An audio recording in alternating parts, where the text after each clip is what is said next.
Hello बच्चों, चलिए प्रश्न को देखते हैं। प्रश्न में दिया है एक सरल रेखा के अनुदिश किसी कण की गति की समीकरण अक्ष बराबर 8 प्लस 12 टी माइनस टी की घन के द्वारा प्रदर्शित की जाती है, जहां अक्ष मीटर में तथा टी सेकंड में है। वेग शून्य होने पर कण का मंदक है। विकल्प दिए हैं। ए विकल्प है 24 मीटर प्रति सेकंड वर्ग, बी विकल्प है 0, सी विकल्प है 6 मीटर प्रति सेकंड वर्ग, डी विकल्प है 12 मीटर प्रति सेकंड वर्ग। प्रश्न को हल करने के लिए सबसे पहले हम प्रश्न की मुख्य अवधारणा को देखेंगे। प्रश्न की मुख्य अवधारणा सबसे पहले हम जानेंगे कि वेग क्या होता है। तो विस्थापन में परिवर्तन की दर वेग के बराबर होती है, अर्थात वेग बराबर dx बटे dt, जहां अक्ष विस्थापन है, विस्थापन। तथा त्वरण होता है वेग में परिवर्तन की दर, त्वरण a बराबर वेग में परिवर्तन की दर अर्थात dv बटे dt।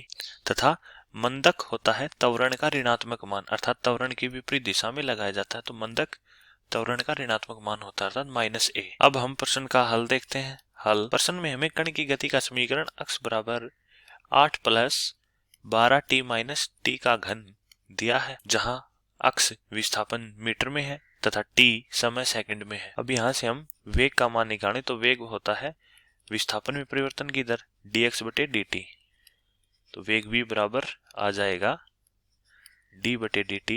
अक्ष का मान रखें 8 प्लस 12 टी माइनस टी का घन।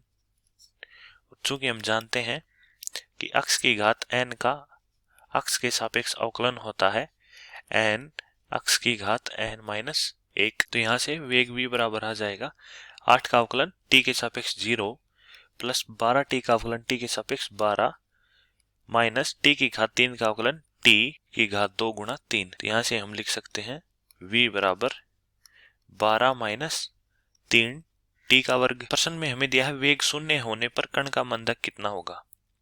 तो वेग v का मान शून्य रखें तो v बराबर 0 रखने पर 0 बराबर आ जाएगा 12 माइनस 3 टी की घात 2, अर्थात t बराबर आ जाएगा 2 सेकंड। अब हमें वेग शून्य होने पर कण के मंदक का मान ज्ञात करना है, अर्थात त्वरण ज्ञात करना है, तो त्वरण का ऋणात्मक मान ही मंदक होता है।